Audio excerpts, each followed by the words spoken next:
Bonsoir et bienvenue sur le plateau du Grand Direct sur les antennes d'Azur TV. Très heureux de vous retrouver en ce vendredi 19 janvier avec au sommaire la situation des Alpes-Maritimes, situation explosive sur le champ de la Covid-19, bien sûr. Le taux d'incidence explose, notamment dans le quartier de l'Ariane à Nice. Reportage dans quelques instants. Nous serons également avec Charles Ginésy, le président du conseil départemental, à la veille de la visite du ministre de la Santé sur la Côte d'Azur. Comment soigner les Covid longs? C'est une problématique pour 10% des patients qui ressentent encore des symptômes plusieurs mois après la contamination. Nous verrons comment ils sont pris en charge au CHU de Nice. Et puis la riposte des supporters marseillais. Ils ne reconnaissent plus la direction de l'OM. Conférence de presse cet après-midi. Nous serons également avec le linguiste Médéric Gasquet-Cyrus qui a signé, entre autres, cette tribune publiée ce matin dans le journal La Provence pour soutenir ces mêmes groupes de supporters. Voilà pour le sommaire. On sera également avec le papa de Mathieu Fèvre, parce que le Niçois, il a remis ça, hein, Eric. Incroyable. Vous avez vu, Niçois est isolien, il est licencié à Nice, mais double champion du monde. Double champion du monde, cette fois-ci en slalom géant, une discipline mythique. Il a battu Alexis Pinturo, qui était le favori. On voit ces quelques images.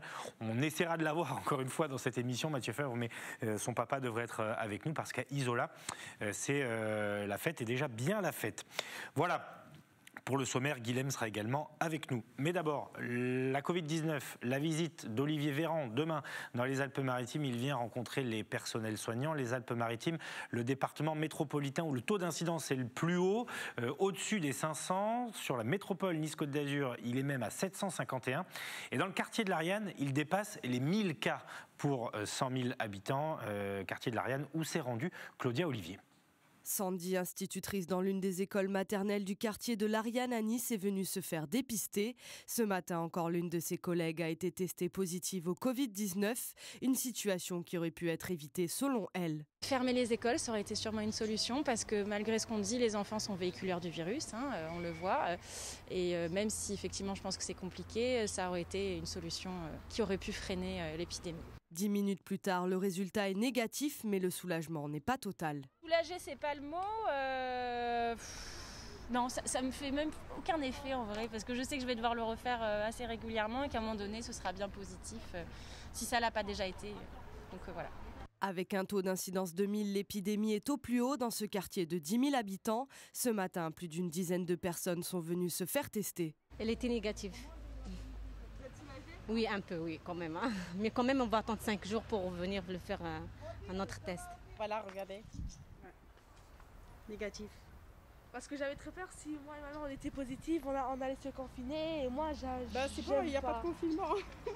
D'après cet infirmier, les cas positifs sont souvent asymptomatiques. Les habitants de l'Ariane sont conscients de la situation et beaucoup viennent donc se faire tester par prévention. Les gens à l'Ariane sont quand même sensibilisés, ils viennent se faire tester, vous voyez, du monde, et ils viennent systématiquement se faire tester, leurs enfants, la famille. Parce que bon, ils vivent évidemment en famille, dans une promiscuité, mais en fait les gens sont quand même civiques. C'est un vrai cri d'alarme lancé par des infirmières libérales qui travaillent dans le quartier. Au mois de décembre, Sherazade et Saber n'avaient qu'un patient à suivre par jour. Aujourd'hui, elle en a 10. Concrètement, au mois de mars l'année dernière, nous avons mis en place les unités Covid à domicile avec absolument pas de moyens. On était 2 infirmières sur le secteur à faire tous les patients Covid du secteur, de l'Ariane, la Trinité et des Liserons. Aujourd'hui, on a un peu plus de moyens, on est un peu plus nombreuses en tant qu'infirmière, mais on a toujours autant de travail. Donc ça fait 1 an aujourd'hui où on ne fait que ça. Tout le temps. Sherazade et Saber demandent donc des actions concrètes de la part du gouvernement. Avec un taux d'incidence de 750 dans la métropole niçoise, la situation sanitaire est extrêmement tendue. Demain, le ministre de la Santé, Olivier Véran, est attendu à Nice pour rencontrer les personnels de santé. Voilà pour la situation donc très préoccupante dans le quartier de l'Ariane et ce cri d'alarme lancé par les personnels soignants. Bonsoir Charles Ginésy, merci d'avoir accepté notre invitation. Vous êtes le président du conseil départemental des Alpes-Maritimes. Le département possède le taux d'incidence le plus élevé de France, plus de 570 cas pour 100 000 habitants. Il y a le cas de Nice, le cas de l'Ariane, mais finalement le cas aussi de tout le département. J'imagine que vous attendez beaucoup de la venue d'Olivier Véran, le ministre de la Santé, demain. Oui, tout à fait. J'attends de la part de la venue du ministre de la Santé qui nous annonce une politique de vaccination massive. Avec le conseil départemental, nous avons pu mettre 8 centres de vaccination avec la possibilité d'aller vacciner sur les communes pour les personnes qui ne peuvent pas venir chez nous. Et ce dispositif permet de faire 10 000 vaccins par jour. Nous sommes loin de pouvoir les faire, ce qui donne que dans le département des Alpes-Maritimes, aujourd'hui, 29% des plus de 75 ans sont vaccinés, ce qui est bien, mais largement insuffisant. Ce qui donne que 3,8% de la population des Alpes-Maritimes est vaccinée. C'est largement insuffisant. Il faut véritablement, pour que le taux d'incidence puisse baisser rapidement, qu'il y ait une vaccination massive. Mais en même temps, j'attends de la part du ministre qu'il puisse faire d'autres annonces. Reconsidérer ce qui pour moi est une erreur, le couvre-feu à 18h. Il y a un resserrage des heures d'ouverture et d'activité de l'homme qui fait que l'on concentre le matin et le soir dans les transports en commun un certain nombre de populations qui ne gardent pas la distanciation, qui ne respectent pas la promiscuité. Il faut donc peut-être regarder différemment comment les choses peuvent se passer. J'attends aussi du ministre qu'il arrive à mettre un peu plus d'éclairage, un peu plus de pédagogie pour les différents vaccins qui nous ont été livrés. Le Pfizer, il n'y a pas de débat. Le Moderna, il y a eu un débat, mais il semble qu'il n'y ait plus de débat là-dessus. Par contre, l'AstraZeneca semble être un lieu de doute et d'intention. Je pense que le ministre peut être rassurant. Charles Ginesi, donc du coup, pas de reconfinement local, hein, par exemple. Vous ne souhaitez pas qu'il vous donne cette possibilité-là? Je pense que le confinement local n'est pas quelque chose d'acceptable aujourd'hui. Ça pourrait l'être de façon claire et nette, mais à condition qu'on ait la capacité, en 15 jours par exemple, de vacciner tout le département. Et là, je doute que l'État soit en capacité de nous apporter les doses vaccinales qui nous permettraient de le faire. Ce serait une bonne chose, probablement. Mais c'est une technique qui a fait ses preuves en Israël, par exemple. Aujourd'hui, la France n'a pas la capacité, je pense, à réagir avec une vaccination aussi massive. Donc, effectivement, je suis de ceux qui pensent qu'il ne faut pas tuer l'économie, qu'il faut pouvoir redonner de l'encouragement aux Français, qu'il faut avoir un peu de thérapie et de thérapie pour reconsidérer le moral des Français et aller dans le bon sens. Charles Ginesi, dernière question. Comment vous expliquez cette explosion de l'épidémie dans les Alpes-Maritimes? Les maires ont pris beaucoup de mesures, notamment à Nice, où le taux d'incidence sur la métropole est de 751. Pourquoi tant de cas dans les Alpes-Maritimes? Je pense d'abord que le département des Alpes-Maritimes n'est pas un département anodin, qu'il est un département où les gens viennent en vacances, où il y a une population relativement âgée, de retraités qui vient sur notre département. C'est un département très peuplé, plus d'1 million d'habitants, et à partir de ce moment-là, on voit que les moments de vacances, les temps de rencontre deviennent des lieux d'échange, de convivialité, et cette convivialité, quelquefois, elle est totalement en opposition avec ce qu'il faudrait respecter sur les gestes de la distanciation. Ce n'est pas pour autant que je prêche pour trop de rigueur non plus. Je pense qu'il faut aussi de la tolérance pour certaines activités économiques, à condition que des jauges soient mises en place. Et là aussi, peut-être que la venue du ministre pourrait étudier la possibilité que ces jauges soient établies, permettent de retrouver des activités économiques et qu'on ait les moyens de les faire respecter. Parce que quand je vois certains endroits du département à forte fréquentation, le soir, en dehors des heures d'ouverture et pendant le couvre-feu, je me dis que quelque part, il y a des choses qui ne vont pas. Merci beaucoup Charles Ginesi, président du conseil départemental des Alpes-Maritimes. Merci d'avoir accepté notre invitation ce soir sur les antennes d'Azur TV. Merci à vous. Voilà, Olivier Véran qui sera demain donc dans les Alpes-Maritimes. On verra les annonces. Et Emmanuel Macron, lui, a dit quelques mots. Alors, aussi, il a dit quelques mots, le président de la République. C'est intéressant parce que finalement, ça répond un peu à nos attentes et à nos questions du moment. Le chef de l'État a dit que d'ici 8 à 10 jours, il verrait, si l'on resserre en France les contraintes, ou si au contraire on les allège. Il faut savoir que, bon, évidemment, on parlait des Alpes-Maritimes avec le président Charles Anginesi, mais ailleurs, la situation est plutôt stabilisée. Et d'ailleurs, à l'échelle mondiale, l'épidémie de Covid-19 continue, semaine après semaine, de régresser. Donc, je ne dis pas que c'est une lueur d'espoir, parce qu'on est dans un département... Que ça régresse, que ça progresse. Absolument. Mais la lueur d'espoir, c'est que le chef de l'État ne dit pas forcément qu'il va annoncer des contraintes supplémentaires, mais peut-être un allègement. Bon, voilà, c'est une sorte de bouffée printanière. D'ailleurs, l'air est printanier en ce moment, je trouve.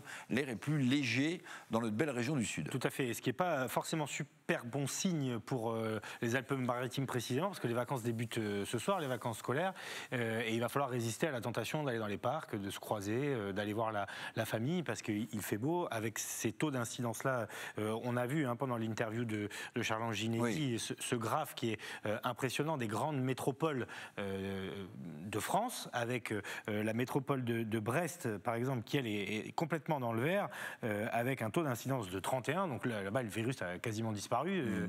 Et alors Nice, vous le voyez, 751, c'est quand même sur les 7 derniers jours. Alors ça a été publié hier soir, donc c'est pas les chiffres d'aujourd'hui, mais les chiffres d'hier, c'est quand même préoccupant. Et dans le même temps, on a mis à jour aussi notre petite carte, mon cher Eric, sur les vaccinations, parce qu'on tient le compte aussi régulièrement. Voilà où on en est aujourd'hui en région Provence-Alpes-Côte d'Azur. 195 473 premières doses injectées, 41 202 pour les Alpes-Maritimes, presque, c'est même moins que dans le Var, 41 691, et beaucoup moins à Marseille et en Provence, 76 219. Mais vous voyez, on a moins de premières injections faites dans un département où ça flambe que dans le Var, où l'épidémie est certes importante, mais moins grave. Oui, c'est pour ça que Charles Anginesi va faire passer le message, on l'a entendu dans votre interview, à Olivier Véran. Il va lui dire, très bien, on flambe, mais donnez-nous des doses supplémentaires pour vacciner davantage de gens. Parce que là, on est dans les Alpes-Maritimes, en tout cas, par rapport même au Var, même évidemment aux Bouches-du-Rhône, on est très en retard. Une problématique dont on parle finalement peu, liée à la Covid-19, et on va rester à Nice pour l'aborder, c'est le traitement de ce qu'on appelle les Covid longs, ces patients qui ont été contaminés il y a plusieurs mois et qui continuent de ressentir des symptômes, pas forcément liés d'ailleurs à une pathologie particulière, et pour cela, ils font de la rééducation. C'est le cas donc au CHU niçois. Le reportage est signé Victor Labbé. Anne-Laure est gérante d'une institution à Nice. Elle a contracté la Covid-19 en septembre 2020. 4 mois plus tard, elle présente toujours des symptômes. Alors j'avais des symptômes persistants du Covid qui se situaient au niveau de mon thorax, où j'avais vraiment des sensations de brûlure, de gêne, d'écrasement. J'avais des picotements au niveau de la bouche, comme si je reperdais le goût de temps en temps. Et j'avais des crampes un peu la nuit, tout ça. Je sentais qu'il y avait un avant et un après Covid, en fait, si vous voulez, dans mon corps. Et j'arrivais pas à l'identifier. Au CHU de Nice, il semble qu'au moins 10% des personnes affectées par la Covid-19 garderont des symptômes persistants après 2 mois, notamment respiratoires. Un chiffre probablement sous-estimé. Ces patients consultent ici de nombreux spécialistes. Les examens poussés permettent par exemple d'éliminer une défaillance d'organes, un parcours qui peut créer du stress, de l'anxiété, ce qui pourrait expliquer ces syndromes d'hyperventilation. On a vraiment dégagé un profil spécifique qui nous permet de prédire la survenue d'un Covid long avec des symptômes qui persistent pendant plus de 3 mois. On n'a pas l'impression qu'il y a un danger réel en termes de mise en danger de la vie ou de l'espérance de vie. En revanche, il y a un impact au niveau justement de l'humeur, de la vie quotidienne, de la vie professionnelle, donc un impact aussi économique quand même. Et oui, ça peut nous mettre en danger de ce côté-là. Oui.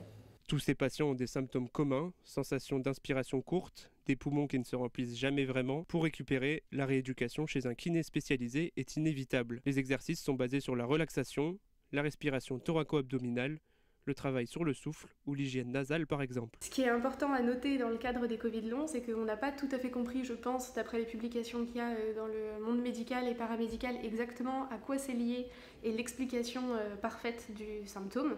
Mais en revanche, ce qui est très encourageant, c'est qu'on voit qu'en 5 à 10 séances maximum, on a des très bons résultats et la gêne part aussi vite presque qu'elle est arrivée.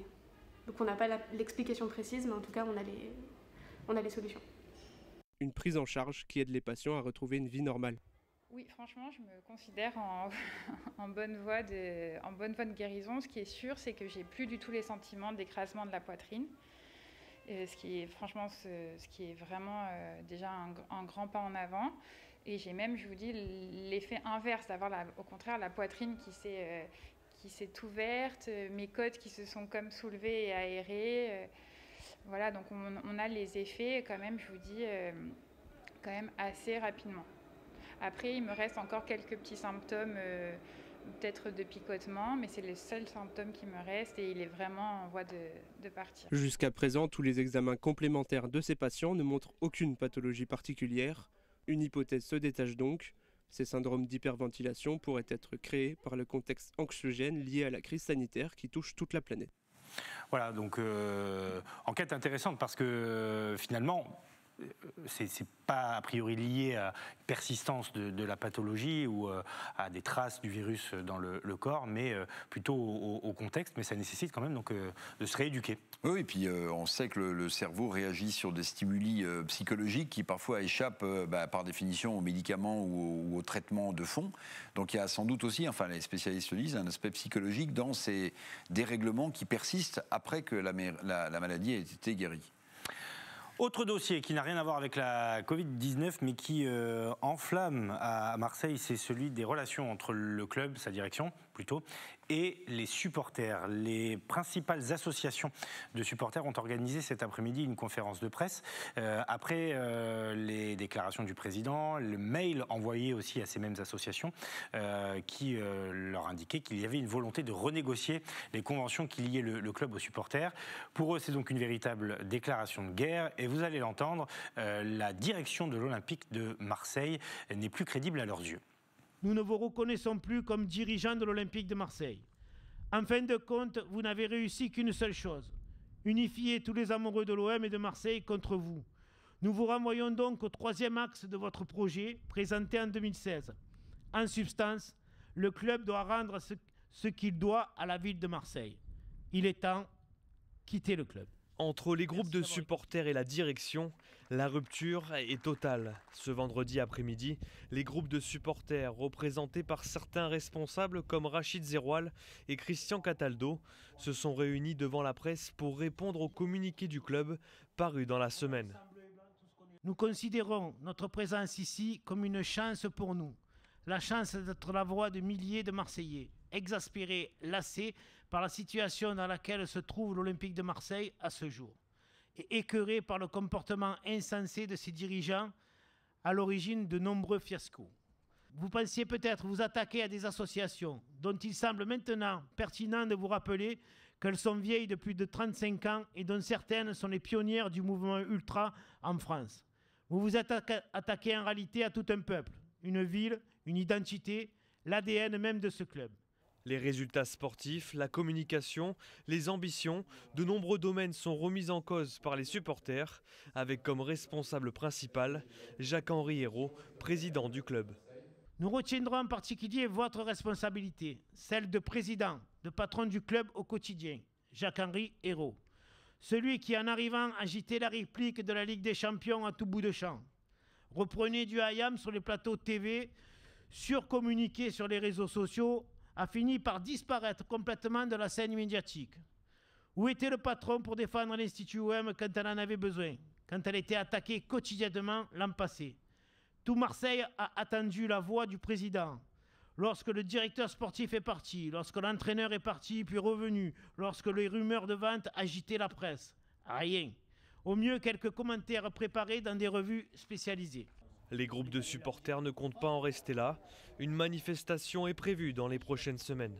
Macourt, s'il veut le garder, eh bien, il va se retrouver à des confrontations face au peuple marseillais, parce qu'on appellera à une manifestation déposée à la préfecture, on appellera à manifester et descendre à la Canebière, et comme on a pu faire dans le passé, festoyer toutes les victoires sur le Vieux-Port, on demandera à tous les Marseillais de descendre, parce qu'on a compris qu'il va s'accrocher sur un rocher comme une arapède. On sait qu'il veut vendre le club sans ses supporters, comme à Paris, pour gagner plus d'argent, parce qu'il y a engagé du pognon. On sait que ça va être dur pour nous, mais on lâchera pas. Mais le mieux qu'il puisse faire pour tout le monde, c'est de se casser de notre ville. Les jours qui viennent risquent d'être agités dans la cité phocéenne. C'est dans un climat de tension que l'OM va aborder sa rencontre de championnat à Nantes ce samedi. Voilà pour le message donc des supporters de l'Olympique de Marseille, des groupes de supporters qui ne reconnaissent plus la direction actuelle, la situation de l'OM qui a fait l'objet d'un énorme dossier aujourd'hui dans le journal La Provence, avec notamment cette tribune rédigée par un universitaire, des journalistes, des intellectuels, mais aussi des personnalités qui se sont associées au message, notamment porté par Médéric Gasquet-Cyrus qui est avec nous. Bonsoir et merci d'avoir accepté notre invitation. Je dis que vous faites partie des signataires et des auteurs de ce texte et de cette tribune parce que vous l'avez écrit avec Arnaud Maizetti et Jean-Paul Delfino. Un texte qui est d'abord à la gloire de l'OM, à la gloire de la culture de l'OM à Marseille et finalement un soutien au groupe de supporters et un message adressé directement à la direction de l'OM. Oui, bien sûr, parce que on a vu que les groupes de supporters étaient pointés du doigt comme les méchants, comme les voyous, comme ceux qui foutaient le club en l'air. Et nous, on a juste tenu à rappeler que l'OM, c'est de la culture populaire. L'OM, c'est de la passion, du partage familial. C'est des semaines, des nuits entières passées à vibrer. Et voilà, c'est de la culture populaire, il faut la respecter. Ce club est difficile à gérer, certes, mais il faut intégrer ça. Donc oui, c'est un message très positif qui dit ce qu'est l'OM, qui l'explique à un président qui ne l'a peut-être pas compris, et qui dit nous sommes tous, mais tous unanimement avec les supporters de l'OM. Alors c'est un très beau texte qui explique la philosophie aussi marseillaise et pourquoi ce club est à part. J'en ai relevé deux passages parce qu'ils sont en lien avec ce que dit la direction de l'OM actuelle, Franck McCourt, Jacques-Henri Hérault depuis leur arrivée. L'OM est sa propre légende, elle ne s'achète pas, ne se programme pas, ne se décide pas. L'OM ne tient pas dans un project. Vous utilisez le terme project, allusion au Champions Project. Et puis vous dites l'OM c'est eux en parlant des supporters et tous les autres. La seule agora de l'OM, c'est nos rues, nos bars, nos salons devant les télés, nos corps massés devant le camion pizza et nos virages. Voilà, j'ai pris ces deux passages-là parce qu'il y a l'agora, ce projet qui a mis le feu aux poudres, et le Champions Project qu'on attend toujours.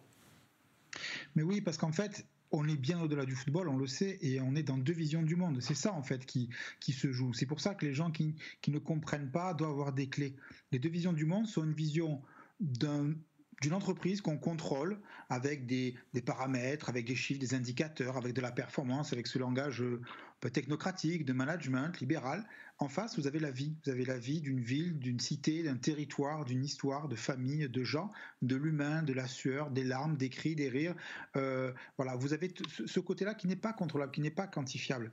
Et c'est ces deux visions du monde dans le football que l'on retrouve. Est-ce qu'on veut un foot où les gens sont des consommateurs assis qui payent leur popcorn très cher et qui applaudissent surtout sans faire de vagues les joueurs, ou bien est-ce que ce sont des acteurs de leur propre culture populaire? Et c'est ça en fait qu'on tient à rappeler. L'OM c'est nous, c'est les gens, c'est ceux qui veulent le faire. Ça n'appartient pas à personne, ça n'appartient qu'à celles et ceux qui le font vivre. Et les présidents sont de passage. Alors évidemment, énormément de personnalités ont signé cette tribune et ce qui est très important, c'est qu'elle est transversale, cette tribune. Il y a des intellectuels comme vous, je rappelle que vous êtes universitaire, René Frény par exemple aussi, des artistes comme Ayam et Akhenaton qu'on va entendre dans quelques instants, des sportifs bien sûr, des anciens Marseillais comme Manuel Amoros et puis des personnalités liées à l'OM, l'animateur Bruno Guillon par exemple. Il y en a d'autres, il y en a plein, il y en a des dizaines. Alors en plus j'imagine qu'entre hier et aujourd'hui d'autres sont venus se greffer, mais je voudrais qu'on écoute le groupe Ayam qui, au détour d'un petit post sur les réseaux sociaux, a mis les choses au clair aussi sur la question du soutien aux supporters. Concernant les récents événements liés à l'Olympique de Marseille, on voulait préciser que le groupe Ayam, tous les membres, on est solidaires des clubs de supporters. Ce club-là, c'est une ville, c'est une identité, une mentalité, ça fait partie de nos vies, c'est dans l'ADN. Et il y a des choses qui ne peuvent pas se passer dans ce club et dans cette ville. Donc tout le monde, on n'a jamais fait aucun mystère, on a toujours été très proche des clubs de supporters et on est solidaire de ce qui se passe actuellement et des mouvements qui sont lancés. On a d'ailleurs signé des pétitions. Je pense que les gens qui reprennent ce club-là, à n'importe quelle époque, ils doivent réaliser qu'en épousant le club, ils épousent aussi une ville, une mentalité, un état d'esprit. Et voilà, c'est ça, être Marseillais. Voilà, c'est ça, être Marseillais. C'est ce que disaient les supporters tout à l'heure dans la conférence de presse. Ils veulent des dirigeants qui comprennent Marseille, qui comprennent le foot. C'est peut-être le problème de la direction actuelle. Alors, certes, quand on achète le club, on investit, on met de l'argent et on a du pouvoir, on a droit de citer. Mais quand on arrive à Marseille, ce que vous rappelez, c'est qu'on arrive avec un contexte et on accepte le club comme il est actuellement. Mais oui, parce qu'on arrive dans une histoire qui est déjà là, qui a déjà été écrite, une légende même, avec ses bons et mauvais moments. Et puis l'histoire continuera après ces gens, après nous, après les joueurs. C'est atemporel, c'est intemporel. L'OM, ça traversera les êtres, les individus, les contrats et tout ça. Donc en fait, il faut en avoir conscience, tout simplement. Ça aurait pu tellement bien se passer. Il suffit de dire, je comprends ce contexte, je fais avec, je laisse la parole un peu débordante à celles et ceux qui veulent la prendre, mais je ne cherche pas à aseptiser. Après, il y a une logique jusqu'au boutiste du président peut-être, on verra ce qu'il va faire, mais effectivement, le club de l'OM, la société OM va avec ce contexte-là, cette histoire, et ces générations qui vivent pour l'OM et qui vivent différemment qu'un patron, un chef d'entreprise peut vivre ça avec effectivement des calculs, des projects, etc. Mais c'est pas ça. Alors justement, tiens, le linguiste que vous êtes sur le vocable utilisé par Jacques-Henri Hérault, on a parlé d'OM Champions Project, d'Agora, on est aussi sur un langage très Startup Nation. Vous vous souvenez de la polémique sur le Head of Football pour parler du directeur du club tout simplement. La langue a changé aussi au sein de la direction. Mais oui, parce qu'on est dans cette novlangue, effectivement, néo-libérale, managériale, qui ne dupe plus personne. On voit ce qu'il y a derrière, on voit le creux des mots, on entend ce vide. Quand le projet Agora dit « nous allons ensemble réinventer le supporterisme », mais comment peut-on dire à des gens qui ont importé la culture ultra dans les années 80, qui ont vu naître à Marseille les groupes de supporters constitués, qui réinventent chaque semaine, à chaque match, ce que c'est qu'être supporter, quelle arrogance de dire « nous allons réinventer ensemble ». Mais voilà, ce langage-là ne passe pas, parce qu'on n'a pas les mêmes codes. Et c'est ça le problème de Jacques-Henri Hérault, il n'a pas compris, il n'a pas les codes de la ville. Et la ville lui dit « Monsieur Hérault, vous n'avez pas les codes, donc soit vous partez, soit vous prenez les codes », c'est peut-être un peu tard.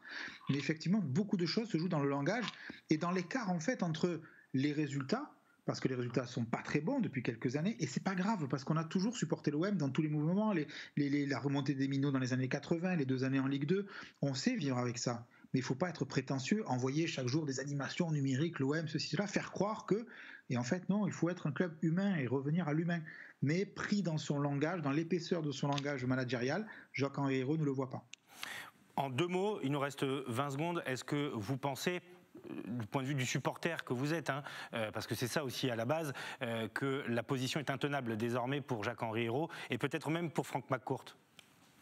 Elle est intenable pour Jacques-Henri Hérault, c'est-à-dire que soit il comprend, et le seul geste qui pourrait le sauver, ce serait de faire amende honorable. Il pourrait très bien dire, écoutez, je suis désolé, je me suis trompé, désolé, repartons sur de bonnes bases. Pourquoi pas? Mais il faut vraiment mettre de côté tout le reste. Je crois que c'est un peu trop tard. Et je crois que s'il partait, ça ferait du bien à tout le monde, et surtout à l'OM en premier, parce que au cœur de tout ça, c'est l'OM et pas Monsieur Hérault. Merci beaucoup, Médéric Gasquet-Cyrus. Je rappelle que vous êtes linguiste et universitaire et l'un des 3 auteurs de cette très belle tribune à lire aujourd'hui dans un dossier très, très complet, publié par la Provence, 4 pages, avec Éric Dimeco aussi qui s'engage avec la parole donnée aux supporters. Merci de nous avoir accordé ces quelques minutes ce soir sur les antennes d'Azur TV et à très bientôt. À bientôt. Situation très politique en plus, Éric, on en a parlé, c'est remonté jusqu'au plus haut sommet de l'État. Je vais vous faire écouter la ministre dans quelques instants, mais qu'est-ce que ça vous inspire? D'abord la réaction des supporters de l'Olympique de Marseille et l'analyse de cet universitaire. Oui, alors bon, moi je suis extérieur, si vous voulez, à tout ça. C'est-à-dire que je suis ni un supporter de l'OM, ni un spécialiste du football. Ce que je note quand même, c'est que, bon, je comprends, il y a une culture, il y a une histoire dans ce club, et c'est pas quelqu'un qui est de passage qui va le remettre en cause, quel que soit le président de l'OM. Mais ce que je note quand même, quand on discute avec des supporters de l'OM, ce qui m'est arrivé, j'étais à Marseille hier, par exemple, c'est qu'on m'explique que, bon, Dacier, c'était pas un bon président, Labrune, c'était pas un bon président. Finalement, il y a très très peu de bons présidents, en tout cas vu comme tel. Alors Bernard Tapie, Pape Diouf, voilà. Mais sinon, à chaque fois que j'ai grainé des noms en disant, mais ok, bon, Hérault, c'est une catastrophe, vous m'expliquez, bon très bien, je comprends vos arguments, très bien, je ne suis pas supporter, donc je vais sans doute être objectif, mais après on me dit, non mais Dacier c'était pas terrible, La Brune c'était pire, donc je me dis, mais voilà, qu'est-ce qui trouve grâce aux yeux, est-ce qu'il faudrait que ce soit, il y avait eu aussi Boucher, qui était un journaliste de l'Obs, si je me souviens bien, bon, en fait personne ne trouve grâce, est-ce qu'il ne faudrait pas que ce soit un patron marseillais, et est-ce que lui ferait l'unanimité par rapport au sous-club? C'est pas sûr non plus. La recette, elle est simple, elle tient en 2 mots, c'est victoire et victoire. Oui, voilà. Mais par exemple, sous l'ère de Jean-Claude Dacier, il me semble que l'OM avait gagné plein de titres. Bien sûr, bon, il y a eu le titre de champion de France, ouais, tout à fait. Champion de France, la Ligue, la Coupe de la Ligue, si je me souviens bien. Bon, on vit beaucoup sur l'héritage. Il n'a pas été pressenti, enfin, il n'a pas été, il passe pas pour avoir été un bon président, Dacier, d'après ce que j'ai compris. Vous voyez, bon, j'écoute les gens me parler de La Brune. Oh là là, c'était presque pire que. Bon, voilà. Mais c'est peut-être ça aussi Marseille. C'est peut-être toute cette histoire que quand on est extérieur, on ne comprend pas. Et comme on la comprend pas, ben, on a du mal à essayer de mettre des points sur les i. Bon, moi je vois pas comment Hérault peut rester après ce qu'on a entendu là. Bon, maintenant, est-ce que Hérault, il n'est pas là pour préparer le terrain du suivant si Marseille était repris? Est-ce qu'il n'est pas là pour faire le mauvais boulot que les repreneurs ne voudraient enclencher sans que ce soit eux qui l'en... Enfin, tout ça est possible, parce que là, c'est plus de la maladresse de la part d'Hérault, dans ces cas-là, quand j'écoute les supporters. C'est un suicide professionnel. Donc il y a quelque chose qui nous échappe. Et tout ça, bah, ce qui est bien, c'est que ça fait parler aussi de Marseille, et ça donne quand même à ce club, l'OM, une dimension qu'aucun autre club, à mon sens, n'a en France. C'est à la fois sur les victoires, sur les défaites, mais aussi sur le drame, le psychodrame qui enflamme régulièrement la Canebière. Justement, sur le terrain politique, on avait évoqué l'unanimité de droite à gauche à Marseille contre l'initiative de Jacques-Henri Hérault. Et bien ce matin, Roxana Maracineanu, la ministre des Sports, a été interrogée sur le sujet sur France Info. Et voici ce qu'elle a dit. Un peu plus de 2 semaines après l'attaque de la Commanderie, le centre d'entraînement de l'OM, par 300 supporters en colère fin janvier, les dirigeants du club ont annoncé le lancement d'une grande concertation avec les clubs de supporters le mois prochain. Ils disent « Nous avons pris la décision de ne plus tolérer aucune violence commise par les supporters ultras ». Qu'est-ce que ça veut dire? Qu'il faut dissoudre ces clubs de supporters ultras? Bah écoutez, dit comme ça, cette phrase, je ne suis pas du tout contre, évidemment. Il faut qu'on évite à tout prix des violences au moment des matchs de sport. C'est pas le lieu, c'est pas le moment. Les matchs, ça doit être un moment de joie, festive. Et même si son équipe perd, ou même si on n'est pas content de comment l'équipe est gérée, on ne doit pas partir en vrille comme ça, c'est sûr. La crainte derrière cette grande concertation, c'est la volonté justement de faire disparaître ces clubs de supporters. Ça, c'est une interprétation. Je vais avoir Monsieur Hérault aujourd'hui au téléphone pour en discuter avec lui, le président de l'Olympique de Marseille. Effectivement, moi je tiens beaucoup à ce qu'on respecte les supporters. Les supporters, ils ont été là avant que les dirigeants de l'OM soient là. Ils seront encore là pendant des années et il faut les respecter. Il faut les associer aussi et trouver justement des terrains d'entente, des terrains aussi de discussion avec eux, les impliquer aussi, pourquoi pas, à la gouvernance du club. Moi je tiens beaucoup à ça. Ça veut dire quoi ? Pouvoir avoir leur avis au moment où on prend des décisions sur des joueurs, sur des entraîneurs. Je sais que c'est un peu... aujourd'hui, mais ça existe ailleurs, donc je vois pas pourquoi, de manière générale... On choisit des supporters et on les intègre... Voilà, et puis qu'ils aient aussi leur mot à dire sur les décisions importantes qui sont prises au sein du club. Et si ces discussions que M. Hérault a proposées, eh bien, elles peuvent aboutir à quelque chose de ce genre, eh bien, je pense que ce sera novateur. Voilà, sujet très politique, c'est le modèle des socios espagnols, a priori, qu'évoque Roxana Maracineanu. Alors, à Marseille, je ne suis pas sûr que ce soit forcément la solution de demander à tout le monde son avis. Sur les recrutements, ça va être compliqué. Mais voilà, bon, en tout cas, c'est vrai que là, il y a un vrai dossier, une vraie fracture, ça remonte même jusqu'à la ministre des Sports. Parce qu'on se souvient que Samia Ghali, par exemple, avait écrit directement, la maire adjointe de Marseille, à Roxana Maracineanu, et Roxana Maracineanu qui soutient aussi les supporters. Voilà pour cette page olympique de Marseille. On peut peut-être en dire juste 2 mots avec Guilhem qui nous a rejoint, parce qu'on va parler d'autre chose avec lui, Guilhem Ricavi, directeur des rédactions du groupe La Provence, parce que c'est vous qui avez fait vivre le débat aussi aujourd'hui à Marseille, puisque vous avez publié cette tribune. On était avec Médéric tout à l'heure, on a vu cette conférence de presse des supporters. Ce qu'on peut dire pour terminer, c'est qu'on n'est pas au bout du feuilleton. Alors ça, clairement pas. J'ai l'impression que ça va durer encore un petit moment. En tout cas, tant selon moi que la direction de l'Olympique de Marseille reste dans une position déterminée et sans vouloir renouer le dialogue, parce que c'est clairement dans cette situation que l'on est. Après, sur ce que vous disiez, effectivement, le très joli texte coécrit par 3 personnes, dont Médéric Gasquet-Cyrus, texte qu'on a publié aujourd'hui dans la Provence, fait beaucoup parler, parce que chez beaucoup de gens, il fait écho les gens partagent cette analyse d'un OM qui est un club pas comme les autres, partagent cette vision d'un football populaire et qui ne serait pas aseptisé. Et ce texte-là, on l'a vu aujourd'hui, de très nombreuses personnes nous ont demandé si elles pouvaient le signer encore, car cette vision du monde footballistique leur semble être celle qu'il faut maintenir en vie à Marseille.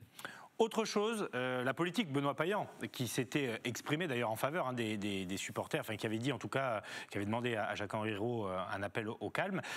Vous l'avez interviewé longuement pour le journal en vidéo également, c'est à retrouver sur votre site internet dans le cadre de vos nouveaux rendez-vous politiques.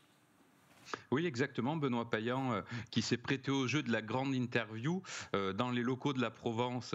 C'était en fin de matinée et à suivre en direct sur le site. Et un Benoît Payan qui n'a éludé aucune question sur l'actualité marseillaise, autour de l'OM bien sûr, les finances de la ville, forcément, sa vision pour la ville également, et puis les grands chantiers qu'il doit mener à Marseille, cette conversion vers sans doute un peu plus d'écologie, la question des transports, la question de la circulation, tous les grands thèmes, et tout ça, ça sera retrouvé sur une double page dans nos éditions de demain.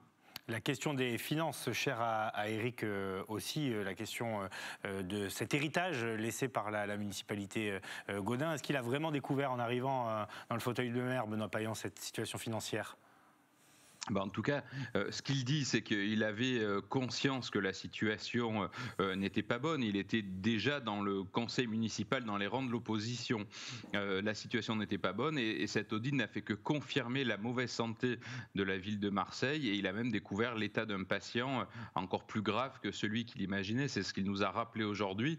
Bien évidemment, cela, nous dit-il, va le priver d'une capacité, d'une partie de cette capacité d'action, avec peu ou pas d'argent dans les caisses, difficile de mener tous les chantiers sans l'aide du conseil régional et du conseil départemental qui ces dernières années avait déjà répondu présent pour aider la ville de Marseille, la ville centre de Marseille, et lui aura bien besoin également de cet argent-là pour financer quelques-unes des mesures qu'il avait promises dans son programme municipal lors des élections du mois de mars et du mois de juin. Guilhem, évidemment, je lirai demain la double page sur les déclarations de Benoît Payan, mais est-ce que vous êtes revenu sur le feuilleton OM, sur la vente du club, la vente du Vélodrome? Est-ce que c'est des sujets sur lesquels il a été interrogé et a-t-il eu des choses nouvelles à dire?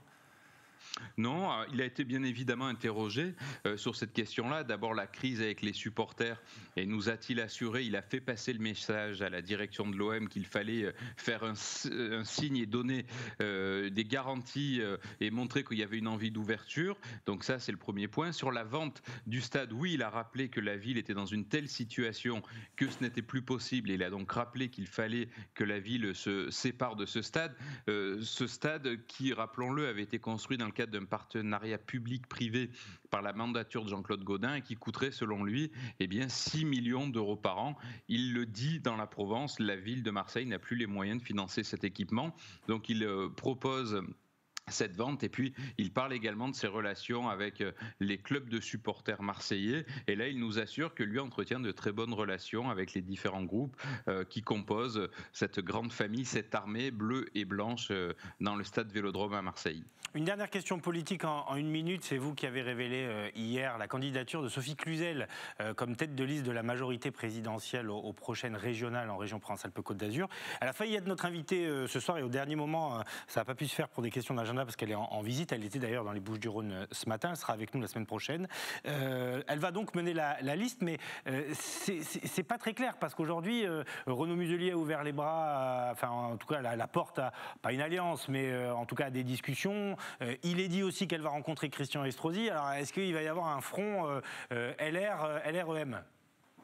Oui, alors en tout cas, on avait vu que Christophe Castaner, dimanche, je crois, dans les colonnes du Parisien, aujourd'hui en France, tendait la main, Christophe Castaner tendait la main, à Renaud Muselier, dont on sait qu'il sera probablement candidat à sa succession. Là, on voit que c'est une autre stratégie. Sophie Cluzel, qui est marseillaise, qui a fait ses études ici à Subdeco Marseille, du côté de Lumini, a envie d'être cette candidate-là. Alors, comme il y a cette question, est-ce que les marcheurs y vont seuls ou est-ce qu'ils y vont avec Renaud Muselier ? Elle n'est pas candidate, mais elle se pose en chef de file en disant s'il doit y avoir quelqu'un sur la liste de Renaud Muselier avec l'étiquette des marcheurs, j'aimerais bien que ce soit moi. Et puis, si d'aventure les marcheurs devait partir seul dans cette élection, ça pourrait être moi. Donc elle ouvre déjà une porte massive, c'est ce qu'elle a fait dans nos colonnes ce matin, et puis elle rappelle son amour de la région. Bien sûr, elle est de Marseille, elle connaît bien Marseille, et puis elle passait ses vacances enfant à Cavalère dans le Var. Ça, elle n'a pas manqué de nous le rappeler pour nous expliquer qu'elle adorait énormément cette région sud. Le Var où elle vient toujours très régulièrement, ça je peux vous le dire aussi. Merci beaucoup Guilhem Ricavi, passez un bon week-end. On se retrouve la semaine prochaine évidemment dans nos prochaines éditions du Grand Direct. À suivre, les Azuréens du bout du monde. On sera avec le papa de Mathieu Fèvre qui ne cesse de réaliser des exploits sur les pistes de Cortina d'Ampezzo en ski. Mais d'abord, la visite de Joël Giraud, secrétaire d'État en charge de la ruralité auprès de la ministre chargée des territoires, qui est venue s'enquérir de la situation des petites communes et notamment varoises. Lorsque les ministres ou leurs secrétaires d'État descendent de Paris, c'est un fait assez rare pour être souligné. Joël Giraud, le secrétaire d'État chargé de la ruralité auprès de la ministre de la Cohésion des Territoires, était en visite dans le Var afin d'aborder les problématiques locales. Après une visite des friches de Barjol ce matin, il s'est rendu à Saint-Maximin. Déambulation dans le centre-ville pour constater la vétusté de certains immeubles ou encore visite de la basilique Sainte-Marie-Madeleine et de sa crypte qui aurait bien besoin d'un rafraîchissement étaient autant de problématiques soulevées par le maire de la commune. Des problématiques qui pourraient bien avoir trouvé leur réponse par la signature dans la foulée du contrat d'adhésion au programme Petite Ville de demain. Un contrat qui permet en quelque sorte de décentraliser le pouvoir régalien pour le redistribuer plus localement. L'objectif, c'est d'avoir un maillage de toute la ruralité qui souffre. C'est bien parce qu'il y a aussi des bourgs-centres qui n'ont aucun problème. Donc on ne va pas aider des bourgs-centres qui sont florissants. Par contre, il y a beaucoup de bourgs-centres, notamment dans la ruralité, qui ont des difficultés. Je pense en particulier au logement insalubre, souvent parce qu'il y a des cœurs de ville. Là, il y aura également des priorités d'accès à l'Agence nationale d'amélioration de l'habitat. Je vous le disais, il y a également ces problématiques de commerce de centre-bourg qui disparaissent avec l'accès au poste de manager de centre-bourg. Je crois qu'effectivement, on est dans des logiques de restructuration d'un maillage territorial. Un maillage territorial qui redonne de l'espoir aux petites villes forcément impactées, notamment par la crise sanitaire récente, mais qui leur permet également d'espérer de meilleurs financements et une facilité de mise en place pour les projets à venir. Dans la convention d'adhésion que l'on vient de signer, figure notamment l'ensemble des grands projets sportifs que l'on souhaite réaliser à Saint-Maximin, donc qui, nous l'espérons, disposeront de subventions un peu plus importantes dans le cadre de Petite Ville de demain que si on n'y était pas, mais aussi toutes les opérations que l'on souhaite réaliser dans le centre-ville et que j'ai fait ce matin découvrir à monsieur le secrétaire d'État Joël Giraud, notamment la création d'une maison qui va héberger l'ensemble, une partie des services communaux, le service scolaire, le service urbanisme, le service sport et association, mais également la construction d'une université du temps libre au cœur des vieux quartiers. Et toutes ces opérations ont pour vocation à drainer des flux piétonniers importants dans le centre-ville pour arriver à revitaliser le commerce local. Donc on compte beaucoup sur Petite Ville de demain pour nous accompagner durant tout ce mandat. Un accompagnement donc pour redynamiser les petites villes qui ont forcément et plus que jamais du mal à maintenir la tête hors de l'eau.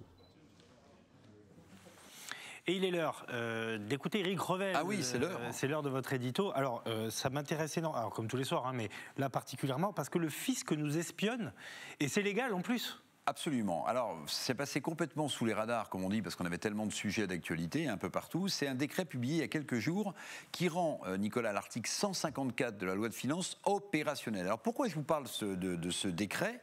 Parce que grâce à ce décret, le fisc va pouvoir utiliser vos données publiques sur les réseaux sociaux, ce que vous faites sur Twitter, sur Instagram, sur Facebook, sur les plateformes aussi comme Blablacar ou Le Bon Coin, va pouvoir utiliser vos images, va pouvoir utiliser vos écrits, enfin tout ce que vous publiez sur les réseaux sociaux, pour voir si tout ce que vous mettez en ligne correspond bien à votre déclaration d'impôt. Par exemple, vous avez une Ferrari, mon cher Nicolas Gallup, vous en êtes propriétaire, mais vous n'êtes pas imposé sur le revenu. Évidemment, si vous postez avec la photo de cette belle voiture italienne, il y a des chances que le fisc vous repère. Alors le but, avec cette transparence entre guillemets sur les réseaux sociaux, le but évidemment, c'est de combattre la fraude fiscale. Il faut savoir que l'an passé quand même, et notamment à cause de comptes offshore détenus par des Français à l'étranger, le fisc a récupéré 12 milliards d'euros. C'est gigantesque. Donc, le but, dit le fisc, c'est d'obtenir des preuves de fraudeurs à la fiscalité.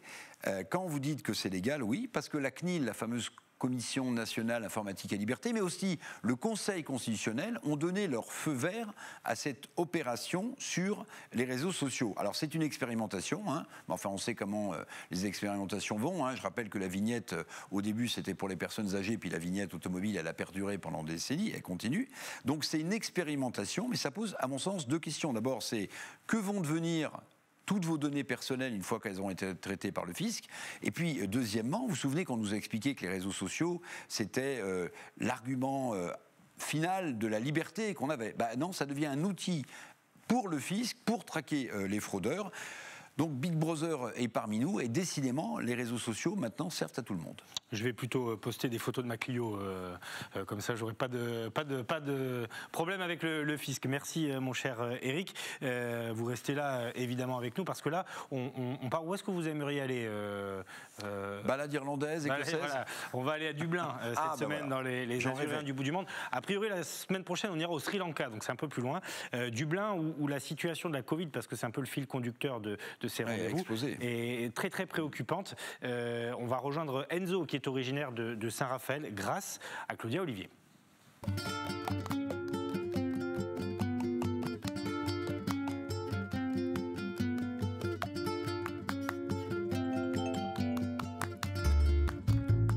Bonsoir à toutes et à tous, bienvenue dans ce nouvel épisode des Azuriens du bout du monde. Ce soir, on va retrouver Enzo qui se trouve à Dublin, en Irlande. Bonsoir Enzo. Bonsoir. Merci d'avoir accepté notre invitation. Vous êtes originaire de Saint-Raphaël dans le Var. Vous avez commencé vos études de journalisme à Nice et là, vous êtes à Dublin exactement pour terminer votre cursus. Donc plus précisément, je voulais savoir comment vous en êtes arrivé là.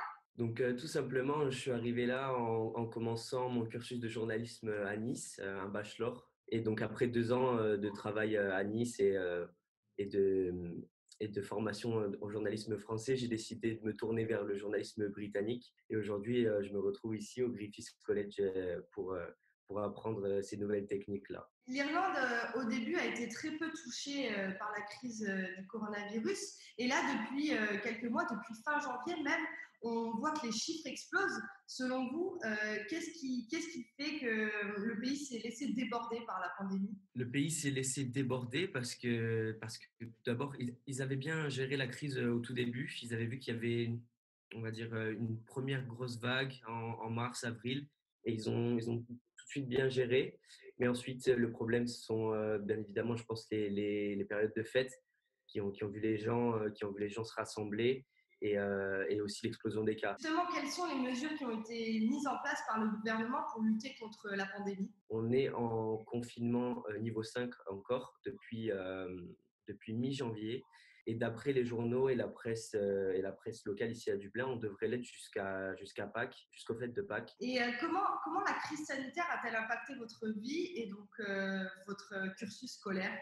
Sur le plan personnel, elle a complètement impacté, et d'ailleurs c'est très triste qu'elle l'ait impacté de cette manière parce que ça faisait quelques années que je préparais cette année à l'étranger et tous les projets qui ont été préparés, les projets de vie personnelle ici sont tombés à l'eau. Mais après, sur le plan professionnel, c'est aussi très compliqué parce que du coup, on a cours depuis le début de l'année dans la chambre, dans notre chambre, dans notre espace de vie personnelle. Et ça, c'est un petit peu dur pour le moral. Les Irlandais sont-ils prêts à se faire vacciner? Ici, on en parle beaucoup en France. Est-ce qu'ils sont prêts chez vous? Il y a des sondages qui sont sortis il y a très peu de temps là, dans les journaux. C'était la semaine dernière.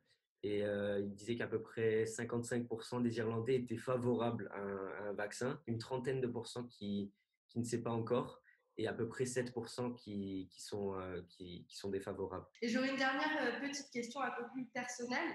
Qu'est-ce qui vous manque le plus de Saint-Raphaël? La nourriture, les bons produits qu'on a chez nous, le goût de nos belles recettes. Et en tant que Raphaëlois pur, j'ai quelque chose en tête, ce serait le massif de l'Estérel qui me manque particulièrement. Enzo, merci beaucoup d'avoir pris le temps de répondre à mes questions. Merci d'avoir accepté mon invitation. Je vous dis à la prochaine. Merci beaucoup, à la prochaine. Quant à nous, on se retrouve la semaine prochaine avec un nouvel Azuréen à l'autre bout du monde. Voilà, a priori, le Sri Lanka, si tout se passe bien, l'Irlande où effectivement la situation est capitale du Sri Lanka. Capitale du Sri Lanka, bonne question. C'est un inspecteur célèbre. Ah oui, Colombo. Je suis bête. En plus, enfin, bon, je ne vais pas raconter ma vie. Mais c'est quelqu'un, excellent, ouais, c'est excellent, parce que vous savez qu'avant, le Sri Lanka s'appelait le. Bon, enfin, c'est sympa. Hein, mais une personne qui regarde cette émission va beaucoup m'en vouloir de ne pas avoir répondu à votre question. L'exploit du jour, parce que alors là, on est au-delà de tout, quelque chose qui devient irréel, c'est Mathieu Fèvre, l'isolien licencié à Nice, qui, j'allais dire une nouvelle fois, mais qui vient de faire un exploit monumental en devenant champion du monde de slalom géant à Cortina d'Ampezzo après un premier titre obtenu sur une nouvelle épreuve, le parallèle. Là, il s'impose dans une épreuve mythique, celle du slalom géant. Et nous sommes avec son papa, Jean-Marc, qui nous fait l'amitié d'être là grâce à Mylène Agnelli aussi, qui est la mère d'Isola 2000 et qui est pas bien loin. Vous avez vécu, j'imagine, cette course avec beaucoup d'émotion. Là, le papa que vous êtes, j'imagine qu'il n'en revient pas, parce que 2 titres de champion du monde, c'est juste hallucinant.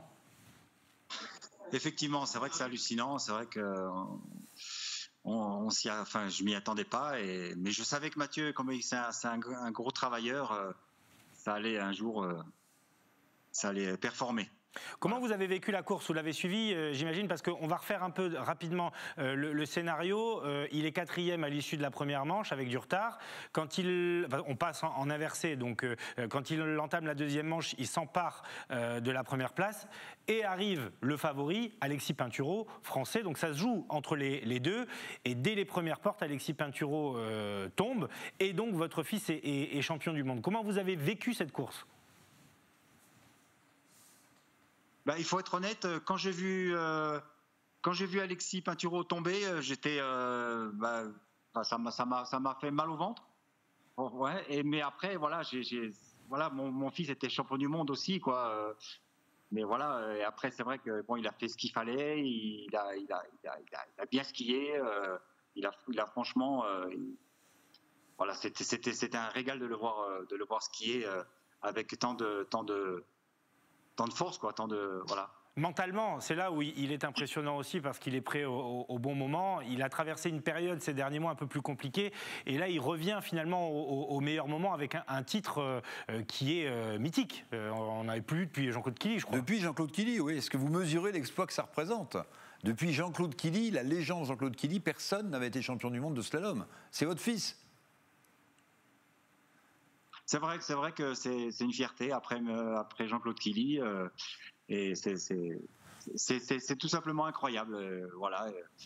Et après l'image qui m'a ému aussi, c'est quand je le vois dans l'aire d'arrivée, quand il se prend la tête entre les mains. C'est vrai que j'étais assez ému, quoi. Vous êtes dans votre hôtel, j'imagine. Vous continuez à vivre normalement cet après-midi et cette soirée. Il faut quand même travailler, du coup. Est-ce que vous arrivez à avoir la tête à ça? À travailler? Non, pas du tout. Non, pas du tout. Bon. Ouais, c'est normal, on peut vous comprendre. Bon, mais non, mais après travailler, bon, ça voilà, c'est j'ai regardé la première manche et puis après, forcément, j'ai regardé la course. Une fois terminé, j'ai eu beaucoup de coups de fil, beaucoup de messages. Ouais. Jean-Marc, parmi les coups de fil, vous avez eu Mathieu au téléphone, il vous a dit quoi? Non, j'ai pas eu Mathieu, non. J'ai pas eu Mathieu. Non, je pense que lui est très, très occupé. Oui. Il doit récupérer, il doit après peut-être les médias. Voilà, Mathieu, il me rappellera demain ou après-demain, je pense.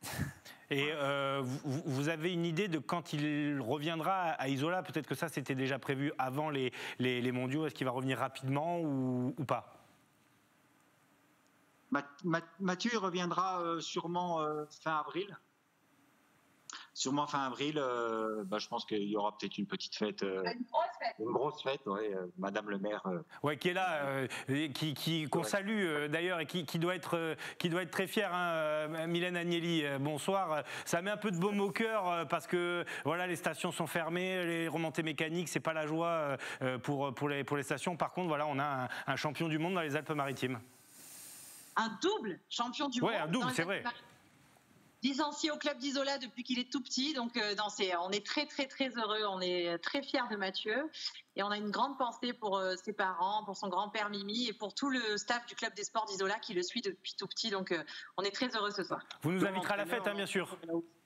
L'entraîneur du club des sports est là aussi. Ah ben voilà, il y a tout le monde. Eh ben écoutez, on vous embrasse. On espère que vous aurez Mathieu dans pas longtemps. On est très fiers aussi parce que c'est un sacré exploit et mentalement, il a vraiment montré qu'il était là mentalement, physiquement, techniquement. Mais Mathieu Fèvre, qui est donc double champion du monde ce soir de ski alpin dans des épreuves qui sont des épreuves qui comptent. Merci beaucoup à tous. Merci à Madame le maire et merci à vous, Jean-Marc, pour ces quelques mots. À très bientôt sur les antennes d'Azur TV. Merci beaucoup, bonne soirée. Au revoir. Bon, c'est pour clôturer la semaine, c'est quand même une bonne nouvelle. Et puis même son entraîneur qui était là. Oui, qui était là. Tout le monde. Là, j'imagine que tout le monde se réunit à l'hôtel des Fèvres à Isola parce que c'est un destin incroyable. 29 ans, hein, donc c'est quand même sur le tard. Je veux dire, il a fallu être patient. Il a fallu battre des grands champions comme. Mais son père rappelait que c'est un gros bosseur, etc. Il n'a jamais lâché. Le travail, il n'y a que ça qui paye. Hein. Voilà, et on sera évidemment présent quand il sera de retour à Isola 2000 et on a hâte de pouvoir l'avoir sur cette antenne. On le harcèle, hein, on vous dit la vérité. On essaye de l'appeler tous les jours, mais bon, pour l'instant, c'est vrai qu'il est plutôt rare dans les médias. On va terminer avec un petit sujet, une petite idée de sortie week-end. C'est le retour d'un marché qui est mythique à Marseille, le marché végétal. La Covid-19 n'a pas eu raison de l'événement et ça peut vous permettre de vivre ces premiers jours de vacances avec un peu de douceur, surtout si vous avez la main verte. C'est une jungle qui envahit la ville. Depuis jeudi, le marché végétal d'Antoine et Julien s'est installé pour une nouvelle édition dans le centre commercial du Prado. L'occasion pour les Marseillais de se mettre au vert. De base, je venais accompagner ma copine, mais au final, je me retrouve à acheter je ne sais pas combien de plantes. C'est la nature et tout, et du coup, c'est vachement intéressant. Non, ça me fait du bien. Cactus, terrarium ou encore plantes vertes de toutes les tailles, le marché végétal propose pas moins de 150 variétés à petit prix. Classiques indémodables mais aussi espèces rares, le choix est large pour redonner vie à son intérieur. C'est comme un micro-écosystème qui va être autosuffisant en fait. Donc on va le vaporiser quand on va l'acheter, on va ouvrir le pot, on va le vaporiser, on va le refermer. Il y a quelques conseils d'entretien, mais c'est assez facile. Et après, une fois qu'il est lancé, en fait, il est autosuffisant, il va s'autoréguler. Crise sanitaire et gestes barrières obligent, les ventes sont réduites. Moins de clients, mais tout autant de passionnés. Le contexte actuel a donné aux Français une envie de retour à la nature. Je suis attirée par les plantes, surtout en ce moment, en période de confinement, enfin de semi-confinement. Et puis je me documente parce que je n'ai pas suffisamment d'informations sur les plantes, quoi, intérieures, extérieures. J'ai appris beaucoup de choses. Ce qui est sûr, c'est qu'avec tout ce qui est confinement qu'on a pu vivre avec le Covid, il y a énormément de gens qui se sont mis un peu à la main verte, j'ai envie de dire, que ce soit la culture en extérieur ou en intérieur des plantes. Donc oui, je pense que beaucoup de gens ont passé un peu le cap. En raison de la pandémie, la durée du marché a dû être réduite d'une semaine à 3 jours. Vous avez donc jusqu'à demain samedi pour faire le plein d'oxygène. Voilà, c'est le début des vacances. Alors, pas pour nous, hein, on sera là la semaine prochaine, mais peut-être que si vous allez à Marseille ce week-end, Eric, vous irez vous acheter 2-3 plantes vertes pour agrémenter ce très beau plateau qui n'en a pas besoin. Merci en tout cas à tous. Merci Eric, on se retrouve dès lundi. Merci à Sébastien Lyotard, Théo Sarfati, Greg Favot, Fabrice Justo, Philippe Collet et bien sûr Stéphanie Mossman. Et comme tous les vendredis, un grand merci à nos journalistes dans nos 3 départements. Bon week-end et à lundi sur Azur TV.